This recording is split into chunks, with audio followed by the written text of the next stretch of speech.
reaction lang kasi this week nag-resign si House Speaker Romualdez at sa gitna nga ng controversial na maanumalyang flood control project. And ngayon sinasabi ng mga kongresista, especially Sandro Marcos, na pinapauwi na nga itong si Representative Zaldico dahil nga sinasabi na siya ang nasa likod ng mga katiwalian dito sa flood control. Sir, sa tingin nyo, damage control lang itong ginagawa nila para hindi lumala yung galit ng taong bayan?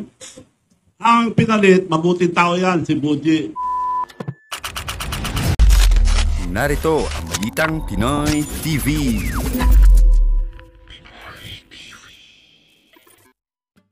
Okay, magandang araw po sa ating lahat at heto, panibagong reaction video na naman sa mga nangyayari sa ating world of politics dito sa bansang Pilipinas. Ay, ang press con nga na nagtrending ngayon, itong si Chavit Singson. Yan ang papanoorin natin ha, na talagang nag-express na ng pagkadismaya itong si Chavit Singson sa administrasyong Marcos. Okay, nilaglag talaga itong si Bongbong Marcos. Sabi pa nga ni Chavit Singson, nagka-amnesia na siguro itong si BBM. Di ba? Okay, so yun po ang mga pag-uusapan natin. Pero bago natin ito pag-uusapan, help me po na i-like muna ha at i-share itong video na ito para guys kakalat ito sa taong bayan. Okay, sabay-sabay nating i-like muna at i-share itong video natin, Facebook at YouTube. 1, 2, 3, go! Okay, like and share para maraming makalam. And also guys, paki-subscribe at paki-follow ito para lagi kayong updated sa mga balita na kagaya nito at ma-notify ang inyong mga cellphones kung meron tayong breaking news. Okay? So, kagaya nito, breaking news ito. So, sabay-sabay nating i-follow, i-subscribe, Facebook at YouTube. Ready? Follow, subscribe. 1, 2, 3, go! Ayan, thank you very much. Okay, punta tayo dito sa press ko naman ni Chavit Singson. Okay? Binabanatan niya ang administrasyong Marcos dito. Ito, panoorin natin. Parang paikot-ikot lang tayo eh. Dapat ang unang imbestigahin, flood control as flood control is concerned. Dahil hindi lang flood control ang mga katiwalian sa gobyerno. Hindi lang po flood control. Nagfi-feedback yung ano nyo, microphone nyo kasi sobrang lakas ng speaker ninyo. Huwag nyong iharap yung speaker sa microphone. Yung media na ito. Sino ang media dyan? Alam nyo yan. Sa susunod, mas marami po ako ilalabas. Flood control. Unahin natin sa Region 1, Ilocos. Dahil si Presidente nagsabi, medyo wala ang flood control. Ang flood control sa... Anong year ito? Panahon na ni President BBM, 10 billion flood control. Diskaya rin eh. Paano tayo maniniwala ngayon sa mga pinagsasabi nila ng mga iniimbestiga? Mga kontraktor nila, maraming kumpanya. Sinabi ni Chavit dito, sa lugar raw nila ng mga Marcos, mga diskaya rin raw yung mga contractors. Patay tayo dyan.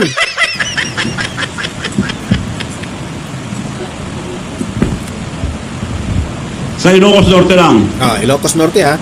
St. Matthew General Contractor and Development Corporation. At tay. 962 million plus. Almost a billion. St. Gerard Construction General Contractor and Development Corporation. 608 billion. Alpha and Omega General Contractor and Development Corporation. St. Timothy Construction Corporation. 4 ito sa Ilocos Norte. Paano nila hindi alam ito? Correct. Probinsya niya ito. Paano tayo maniniwala ngayon sa kay Presidente? Dapat yung mga inapoy niya na Independent Commission on Infrastructure. Mabubuting tao po yun. Kilala ko po si Mayor Magalong. Mabuting tao. Yung pinsan ko yung isa si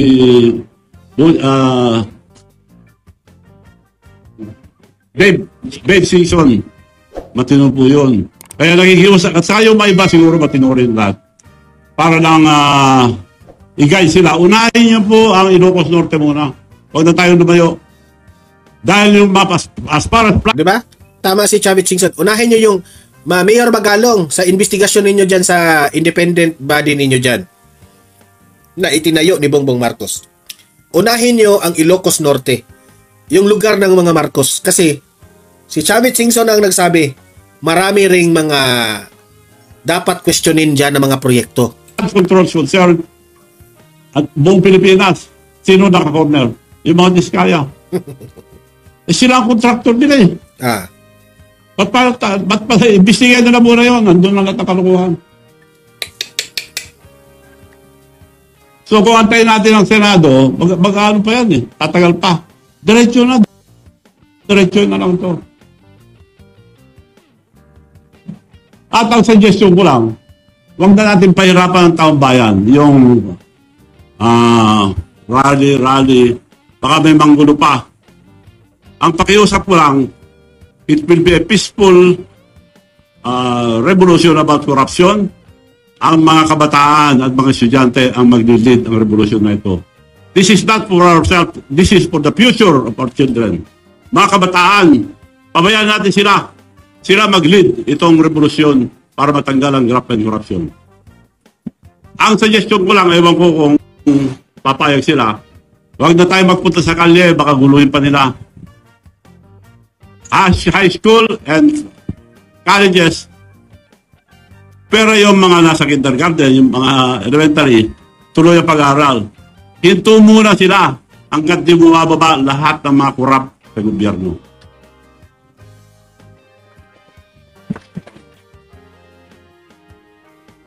Ngayon, kung ayaw nila mag-resign, sila nagpapahirap sa mga estudyante. Kaya nakikiusap ako sa mga kabataan, mga student leaders, tumayo kayo dahil karapatan nyo to, dahil kinabukasan nyo to.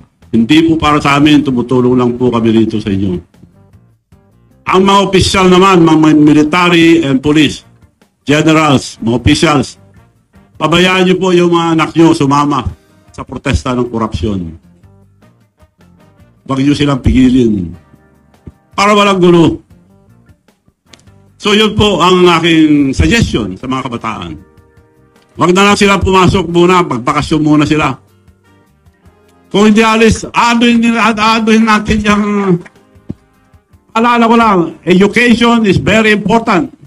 Pero anong kinabukasan nila? 17 trillion ng utang ang Pilipinas, umuutang pa sila. Saan na pupunta? Sa corruption. So, yun na po pakiusap ko. Babayaan natin ang mga kabataan, mga student leaders, sila mag-lead itong revolusyon ng corruption. Wag lang silang ang punto ni Chavit Singson dito, na kung magagalit ang mga kabataan, especially itong mga college, itong mga Gen Z, no? Yung mga 30, 40 up, wala na, no? Alam natin na meron tayong pinaglalaban rin. Pero ang dapat talagang magpursigi dito is yung mga kabataan talaga. Kasi kung ano ang mangyari ngayon, this is for the future. Sila rin ang makinabang eh.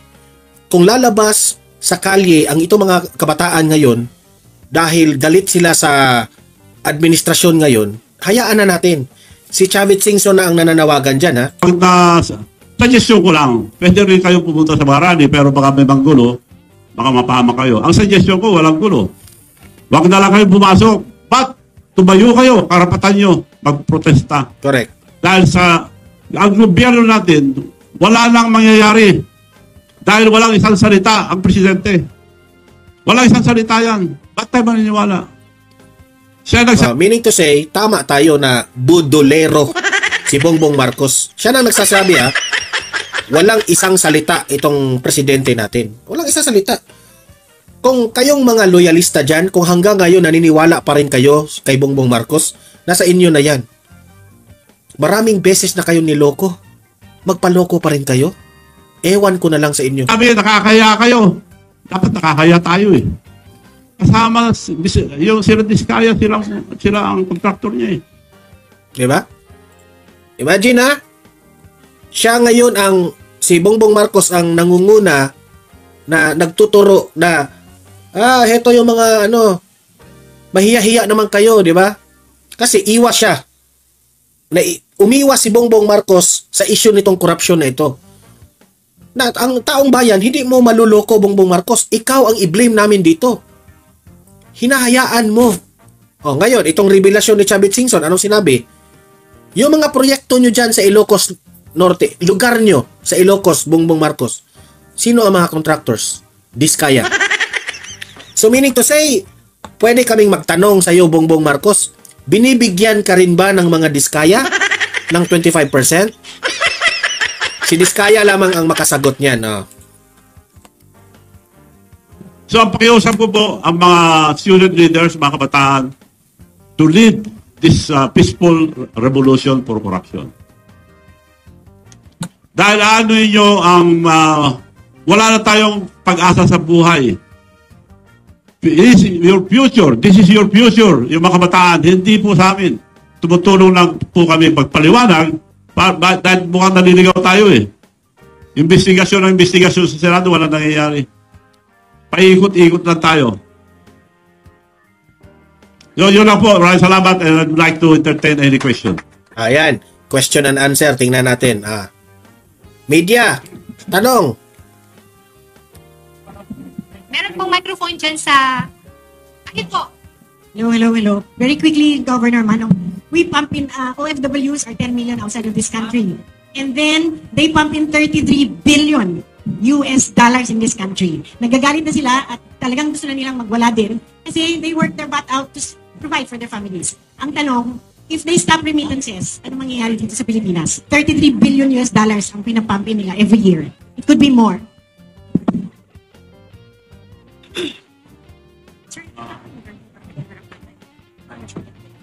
Pwede rin yun, pero hindi na dapat yun para di mahirapan yung mga kamag-anak nila rin.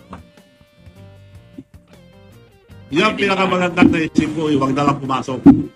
Kung gusto nila ituloy ang mga estudyante, dapat mag-resign lahat ng korap.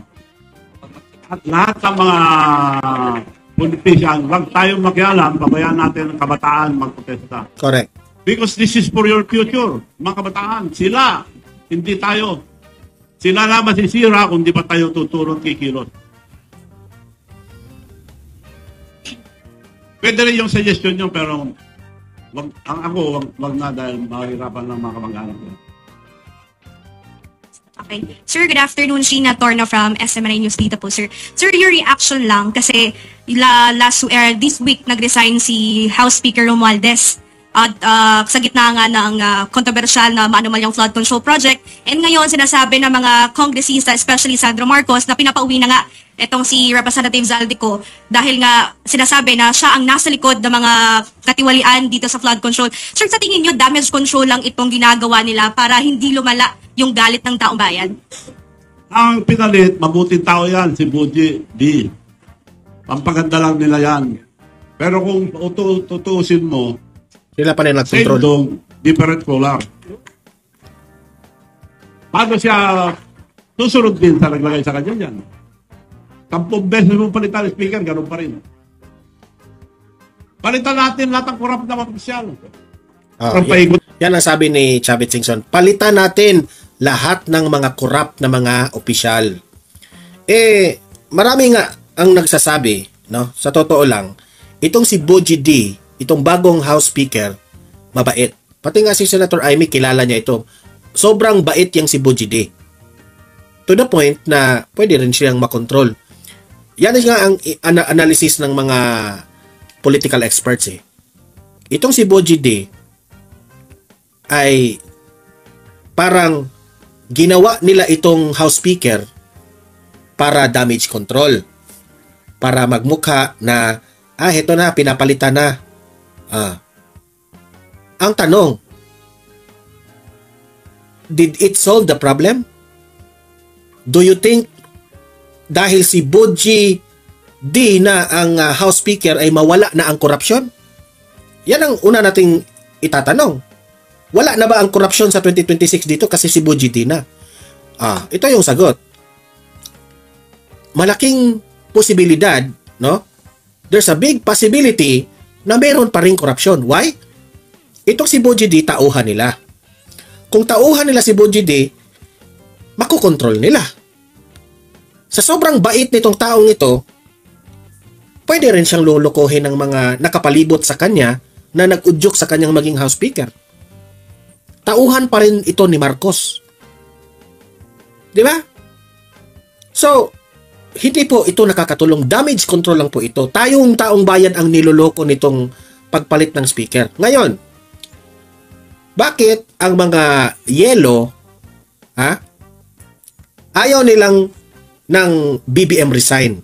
Siyempre, ang sagot dyan, ayaw nila ng BBM resign kasi kapag magtagumpay na ma-resign itong si Bongbong Marcos, it will be a nightmare sa mga yelo kasi ang papalit dyan si BP Sara. Tingnan nyo So ngayon, ang sa kanila lang, magsigaw-sigaw lang. Hindi ko maintindihan itong mga yelo na ito, anong ipinaglalaban nila? Corruption o pamumulitika? Kasi if you are for to eradicate corruption, wala na tayong paligoy-ligoy pa. Patalsikin natin si Marcos. Why? Kasi ang ang tinuturo diyan sa House, Martin Romualdez, Zaldico. Sino si Martin Romualdez? Pinsan ng presidente. Pinsan ng presidente. 'Di ba? So kung pinsan ng presidente ang tinuturo nating mastermind diyan sa corruption, ng mataong bayan, kung mawawala itong si Martin Romualdez at nandyan pa si Marcos, wala, useless. Kasi ang ginagawa ngayon ni Bongbong Marcos, hugas kamay. Umiwas siya, sige, imbestigahan nyo yan. Hindi inisip nitong mga yelo na ito, na itong si Bongbong Marcos, hinayaan niya ang corruption within 3 years. Hindi niya sinita itong kanyang kasin na yung pinsan niyang si Tambaluslos. Wala siyang ginawa. So idamay na natin si Bongbong Marcos. Bakit hindi nyo idamay yan mga yelo? Kasi takot kayo sa BP Sara. Kasi alam ko kapag si BP Sara ang maging presidente, iyak na naman kayo. Takot na naman kayo. Kasi yung mga yung mga kapatid nyo dyan sa bundok, tutugisin na naman yan ng mga Duterte. Takot sila Yun lang ang sa akin dyan Kaya ako, ito lang, mga kabataan, kung sa tingin ninyo ay binaboy na kayo harap-harapan sa korupsyon, you go out, you protest. Okay? Iprotesta nyo. At wag lang iprotesta na itong sa Kongreso. Ang administrasyong Marcos, magprotesta kayo. Walang ginawa itong administrasyon na ito. Walang ginawa talaga. Hanggat nandyan si Bongbong Marcos sa administrasyon niya, itong Pilipinas, lugmok tayo sa korupsyon. Yun lang ang masasabi ko dyan. Okay, so guys, mag-comment, mag-react po kayo anong masasabi nyo Usap-usap tayo sa comment section. And paki-like at saka paki-share para kakalat ito sa taong bayan. Marami po ang makaalam sa katotohanan. Ito na nga mga kabalita. Ano na ang masasabi nyo patungkol sa balitang ito? Please comment down below mga kabalita. Pag-usapan natin yan sa comment section. At kung di ka pa nakasubscribe sa ating channel, baka naman